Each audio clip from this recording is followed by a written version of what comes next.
Hello and welcome to Our Time. Live science meets a fantasy musical combined with a YouTube channel, Silly Science, with Simon Blackett, and a show directed by writer, composer and performer, or should I say, in 2 words, a theatre maker. My guest is Benji Riggs. Hello, Benji. Hi, Malcolm. It's a mouthful of stuff. It is quite a few. I'm glad I wasn't the one who had to say it. It was on you. Oh, I read it off the auto cue. Terrific. You did well. The good thing about television is you don't have to remember a lot. That's right. Excepting Benji, you must have remembered a lot in your lifetime. Because before we start talking about the show you're about to create, let's talk about your lifetime. So you were born into a family that's a theatrical family. Very much so. Explain. Well, Mum and Dad were performing before you were I was born, before they were married even. Oh. Dad was a ballet dancer. He danced for the English National Ballet. Yes, but interesting about your dad, because I know your family well. Yeah. Your dad and his twin brother were both ballet dancers. Where did they train? They trained at the Australian Ballet School. They trained here in Adelaide first, and then they went to the Australian Ballet School, and then they went over to London. And it turned out that the English National Ballet were looking for a set of twins, and they arrived at the right time. Amazing, isn't it? And where did he meet your mum? He met Mum in a production of The Nutcracker with the English National Ballet. She was singing in the choir that sung in Act 1 for the Snowflakes. But she's no snowflake, your mum. She certainly is not. No. She's full of power, isn't she? Albeit, she's small, but she packs a punch. Yes, she does. A delightful punch. I'm glad you said all that because I didn't. Yeah. And you'll be the one in trouble, not me. No, that's right. Well, hopefully not too much. But yeah, so I grew up surrounded by their sense of their involvement in theatre, and also my sister, who's older than me. She was into theatre long before I was. And so really I got into it because I grew up seeing all of this around me. I thought I want to be a part of it as well. Well, that's the interesting thing with children it can be children that come from TV presenters, from doctors, from any profession, I suppose. You think that the children think that everybody's parents do what your parents do. Yeah, for sure. Because that feels quite normal. And then as you get a little bit older, have friends home or go to other people's houses when you're at school, you start to, oh, hello, the world's a bit different to the way I saw it. Yeah. All my cousins played musical instruments as well. I have quite a large family. Everyone was very musical. So very surrounded. Very much so. Very much so. Well, so you went to school, obviously. Yes, I did. I went to Marrickville Primary School here in Adelaide, and as well as Scotch College, where I got very involved with the performing arts department there, with school musicals and ensembles and choirs and all sorts. Mum and Dad got me very involved with things there, and I'm very grateful for that. Albeit, although it was quite a hard, it wasn't easy being so busy, I suppose. No, but in a way, that's a good thing for life, isn't it? It is. It certainly is. Given at this point in my life where I'm trying to, get so much on the road, so to speak. Yeah, well, you basically started your own theatre company and you're working towards creating the work in the first place because you're writing it. Exactly. So how many instruments do you actually play, or can you manage to play? I can. If you gave me a piano, guitar, drums, I could sing as well. I could play them quite convincingly. If you gave me a French horn and a violin, I could probably pretend reasonably well that I could sing. You learned violin, didn't you? I learned violin. That was my first instrument. I started learning when I was 2. You didn't have the chin for it? No, I wasn't trusted with a real violin. I was given a cardboard violin. A 3D cardboard violin. For a couple of weeks, so I get my fingers around so you could get that working. Exactly. Yeah. But that was the instrument I learned the longest. And so I grew up with a great understanding of music, I suppose, and really which helped develop my ear, which is I think my greatest strength as a musician today. When you think back to those days at school, did your mates at school think, oh, you're the odd one because you're doing all that, or were they involved as well? Well, somewhat. In primary school, certainly, and I mean a great deal in high school as well. Although Scotch had such a theatrical program. Oh, absolutely, they do, and very much there was a community that I felt very much at home with there. Yeah. But of course, there's the people who, as many theatre kids do, faced quite a bit of bullying, which only strengthened my character. It's really a shame though, isn't it? Because, we all, for example, go to see shows, or we all go to the movies, or we all watch TV, and there's actors, both male and female there, and you think, a young person that wants to be one of those things, why on earth would you be bullied? Yeah, sure. I don't know. Doesn't make sense. Yeah, really, no, it doesn't. But when you think about it, kids are kids. Kids are kids. I don't fault anyone, for what I experienced, I suppose. But it was character building, strength building. Character building. That's all it is. You don't build muscle without first tearing it apart. Well, I suppose that comes in handy if you're going to be a theatre maker, because quite frankly, it's one of the hardest jobs in the world. It's quite difficult, yeah. Particularly if it's your money involved in the first place. Yeah. Okay, so you've done all the school thing. You've been in quite a lot of different productions with your family. Yes, yeah, I did with my family, mum's theatre company, which she sort of co-runs, and dad's ballet company, Adelaide Youth Theatre. And your dad was running a ballet company? Yes, the Australian Classical Youth Ballet. Did he teach you to dance? Or were you the token male? No, he didn't. I learned ballet and jazz and tap at other dance schools. He helped at times when I had auditions to go for or something like that. But they took a bit of a step back, so we weren't at any point against each other, fighting, to try and Well, I think the hard thing is, like, when you look at, for parents looking at their children on stage or wherever they're performing, you look at the child and your love and warmth for the child just goes straight to them. Don't look at anybody else. That's a really hard thing in the profession when you can have your own children, up for a role or whatever, and you've got to forget that part and you've got to look at everybody equally. Yeah. Very difficult thing to do. As you'll find when your son starts copying you, no doubt. But we're not up to you getting married and a son yet. No. So you went from here in Adelaide and you went to the UK. Why did you go there? I always felt a pull to go to London. My mum's family's from there, and she grew up in London, and so we visited fairly regularly growing up. And I just felt like it was a place I would end up someday, not knowing how. And after a few years after school, I was experimenting with some things, and I auditioned for drama schools in London, and I got into one, the Guildhall School of Music and Drama, and during that time I met my wife in Germany while I was on holiday there. Hopefully she spoke English? She did. Though I didn't speak to her much because I wasn't sure if she did, and so I left it. Of course, typical me. I left it to the last evening to talk to her. We were together. Yeah, but there we are. It turned out all right. Love at first sight. Yeah, something like that. And then I studied music in university at the Liverpool Institute for Performing Arts, which was co-founded by Paul McCartney. Name dropper? Yes, indeed. That's amazing though, isn't it? It certainly was. It was an amazing time and really instrumental to my development as an artist. And it was there really, during that time, it's a popular music school, but we had a module of composition, classical music composition. And that's where I found I learnt the most. And so I was in one course, and I switched, so I would just be studying,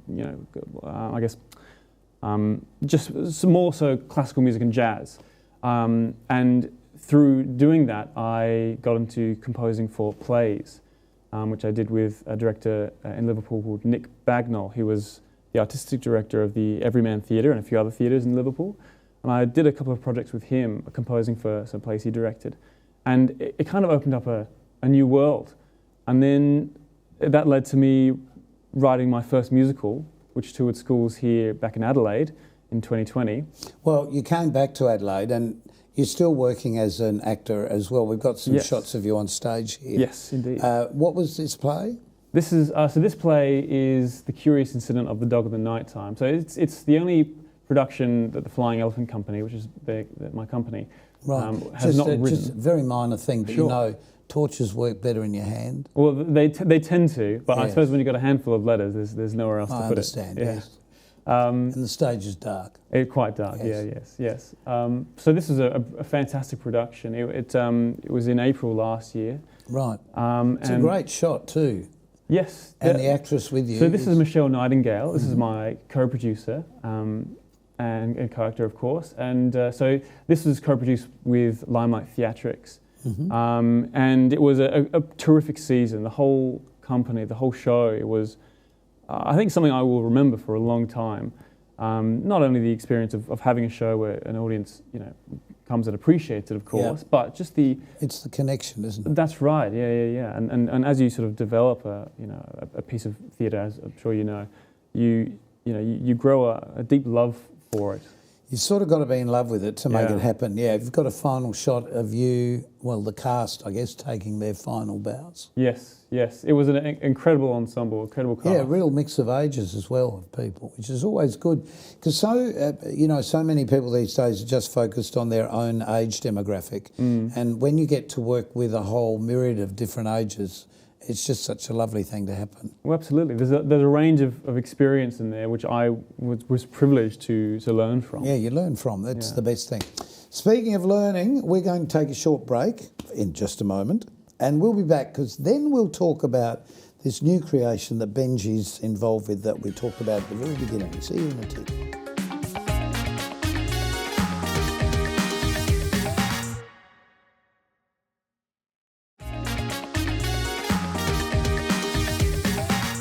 And welcome back to Our Time. My special guest is Benji Riggs.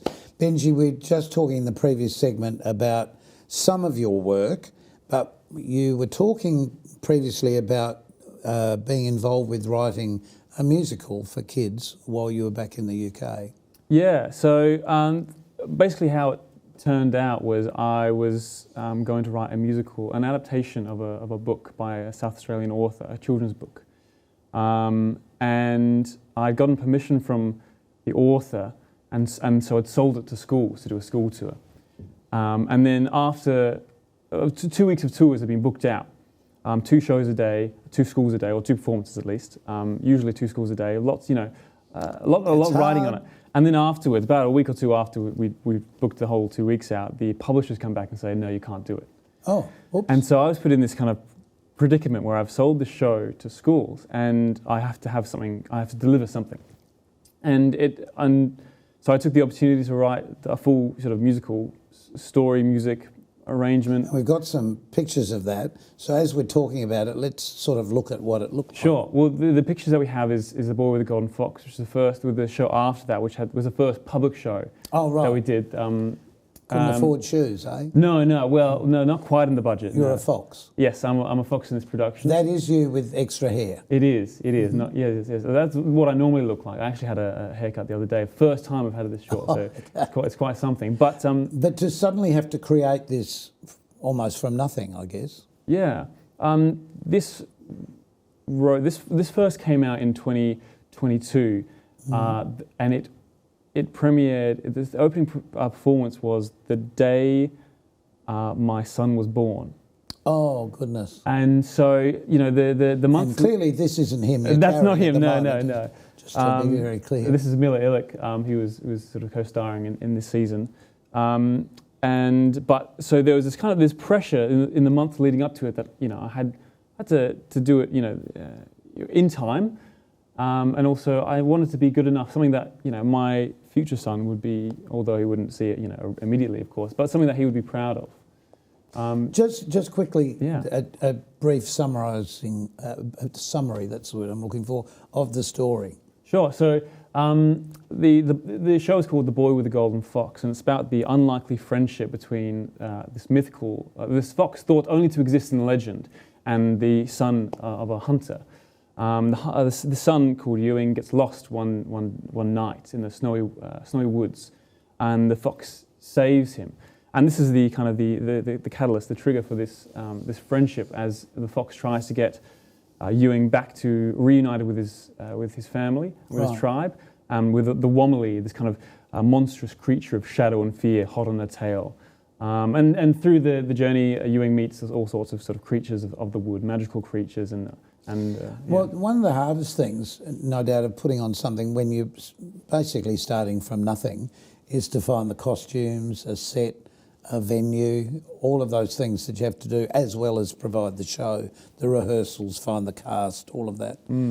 Was that a bit of an eye-opener for you, doing it by yourself, or did your parents have to chip in? Look, they've been very supportive always. I do what I can, but you can only do so much, by yourself. And I mean, it's not only me and my family as well, but usually when people are a part of a production, they're very willing and they're very supportive of the show that they're putting so much effort and energy into. And you've played several seasons of this, so congratulations. Thank you very much. But let's talk about this new piece that you're working on. Yes. So in the introduction, I said all of that stuff where this meets that and YouTube and so on. So the YouTube channel to start with, how is that related to you? So Silly Science with Simon is the YouTube channel, and Simon Blackett here, it's his channel, and he produces it, and he's the kind of the star of it. And it's these at-home, do-it-yourself science experiments that for kids that anyone can do, and it's also used in educational spaces sometimes as well for schools. And so he's actually my cousin's husband. That's how I know him. And so we've been I think there's been some interest in us doing and collaborating in some way for some time. And last year there was some time on in the calendar, and we thought we'll see what we can come up with. And so we came up with this new show, because my company produces stories, these kind of emotionally rich stories, and that kind of pull and push on the emotions of not just kids but parents as well. And his channel was this kind of fun, DIY science channel. Yeah. And so we thought it would be interesting to try and mix these two components, these kind of two facets of I suppose, storytelling and art. And we came up with this show where Uncle Linus, who is the character Simon Blackett plays, and Phoebe. Not the skeleton. Well, actually, for about 10 minutes he does play a skeleton. Oh, okay. But it's all kind of fun. So Uncle Linus takes his niece Phoebe on this kind of grand adventure one night. She's scared of a storm where they're staying in his house, this kind of grand old house with a laboratory in the basement, which is where the show takes place. Just clean that up. Sure. Is it laboratory or laboratory or what? Oh, I don't know. What is it to you, Malcolm? It's laboratory. Laboratory. To me, well, yes. I think that's what it would be to me. Laboratory. I don't laboratory is very American. Yeah. Okay. There you go. Laboratory, lobotomy. It could be that. Sure. I don't know. Or lavatory could be. Lavatory. Yes. But it's none of those. No, none of those. Indeed. Sorry. That's quite all right. Quite a tangent. That's quite all right. So Uncle Linus takes his niece on this kind of grand adventure where he sort of takes her on this fancy journey. You see there's a map here, which Phoebe reveals at the beginning of the show. Right. And they go to different locations, meet different characters, a troll under the bridge, and the skeleton you saw earlier. He's trying to find this tune, and an invisible man, and all sorts of things. And basically these fantasy elements are supporting experiment. So each location has a different experiment. Right. And so last year we opened the show at the Dunpite Hall and downstairs in the Nord Concert Hall. And this year it was quite a success. Families and kids seemed to enjoy it quite a bit. And this year we thought, well, let's do it again. Let's do it bigger. Let's do it better. And so we're doing it at the Star Theatre in the end of September and beginning of October, the school holidays. Oh, the school holidays, yeah. Yeah. And it's going to be another grand adventure of again, fantasy, musical, and science. Well, they're always a grand adventure. I guess you're on the right track, I suppose, because the old stories don't resonate with kids, like the old Panto stories, the old fairy stories, don't resonate so much with young families anymore. No, there's definitely a desire for science-based or educational-based theatre, which I think this show taps into very well, because that desire to have, for parents to have to bring their kids to something that is educational, that they can learn something academically from, and also have an emotional experience as well, an emotional response to the storytelling that's involved. Well, always seeing a live show where you're breathing I've often said this before, where you're breathing the air of the performers and you're there, and it's only ever going to happen exactly like that moment, that time. Yeah. Every live show is just that tweaky little bit different. Yes. So you are really seeing something that no one else is ever going to see again. Absolutely. Sharing that with your family is pretty special. How are you going to introduce your son to this lifestyle? He's very much introduced to it already. He's come to all of my shows. He's seen everything, all except for the curious incident of the dog in the night time. That wasn't quite appropriate for him at his age. But he loves it. He sits down. He's captured by theatre, not just my shows, but every time he's gone to see a show, whether it's no matter who's putting it on, he just sits down and he takes it all in, and he loves it. So I think he's going to grow up quite comfortably. Yes, you're going to love this, or what? Or not. That's right. Yeah. Benji, what do you feel, where do you feel your career that's been built up for such a long time, both with the family and with the studies that you've done and with the creations that you've made so far? What is it you want to achieve? I suppose I want to leave a legacy of impactful storytelling. I think I grew up watching stories that impacted me, that I can still recall, what they looked like, what they sounded like, what they felt like. Mm-hmm. And I'd love to contribute to our culture in some way that kids or adults or people of all ages, families specifically, I suppose, can have this similar impact and this shared experience. Shows that, or stories that kids and parents can sort of watch together and they can come away from and talk about and share those experiences. I'd love for that to be something I leave behind, I suppose. Because you married quite young, really, in today's world. How old were you both? You've caught me there. You're trying to work out how old you were? I can't remember how old I was. What day were you married? Now, your wife's going to want to know this in the future. She's going to want to know that you're going to be there for all of those celebrations. That's right. It's about 4 years ago now, though. About. So, you've caught me on television now. Isn't that good? No. This is real. No right. editing. No. But yeah, we were quite young, I suppose. We knew what we wanted. We wanted to be together. Well, that's the point I wanted to get you to say. We knew what we wanted. Yeah. And that's very clear in what we've been talking about. You know what you've wanted and you've moved forward with that.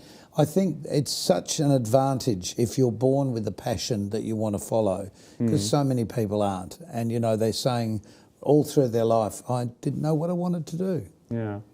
Anyway, what I want to do right now is take a short break, and we'll be back in a tick with just a little bit more about Benji and the future show that's coming up. See you in a tick.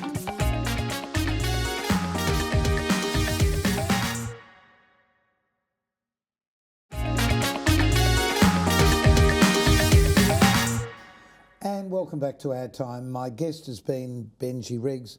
Benji, we've talked about your life and the fact you've got a young son now, but somebody that's sort of in your position that has an interest in playing different musical instruments, because you were saying the story that you walked into a shop and you picked up a little $2 bamboo flute. Yeah. That's right. Because I thought, why not? Yeah, why not? Why not give it a go? But how many instruments do you actually play? Because keys are one. Yeah, piano. I'm a singer mainly. Well, that's the first instrument. That's right, absolutely. But I play piano, guitar and drums as well. And I grew up learning violin and French horn. I don't think I would easily pick them up at the moment. But professionally. But when you learn something like tapping, it's always sort of with you. It's in there. It's just got to be refreshed. Yeah, that's right. But the question I really was going to ask you is, what advice would you give both to a family or to a young person, a young man who has the same sort of burning desire to be successful, to create, to write, to play, to act, all of those things? What advice would you give? Well, I suppose the simplest piece of advice was just to do it. I think the thing that I struggled with for so long was looking for opportunity, waiting for someone to hand it to me. Yeah. And I think where I found the most success is when I've either made the opportunity myself or actively, played a large part in. Exactly. You've got to pursue it. Yeah, absolutely. I think because you learn, as well as it being more realistic that you'll achieve that, or achieve that opportunity. You learn so much more by doing it, because you face so many more struggles, and you have to overcome more problems, and these all make you not just a more whole person, I suppose. You become more of who you will become in the future, but it really proves your craft. I think I have a theory about skill and talent. You know, talent is something that you're born with. Skill is something you develop, and basically to find success in, or to find expertise, I suppose, in something, you have to develop your craft. You know, no matter how much talent you have, no matter how much skill you have, to start with. You've got to go out and find it. You absolutely do. Yep. You've got to find the work, you've got to find the people that can help you, give you the information you need, all those things. Yeah, exactly. Benji, it's been lovely talking to you, and great success with the show later on this year. What's it called again? I Wonder. I Wonder. I Wonder, yes. And it's on at? It's on at the Star Theatres. Okay. Tickets can be... Here in Adelaide, that is? Yes, here in Adelaide. Well, great success with that, and let's hope that I'm talking to you again in a few years with your next major production. Looking forward to it, Malcolm. So until next time, thanks again, and thank you for being part of our time this time. So until next time, keep yourself nice till then. Bye.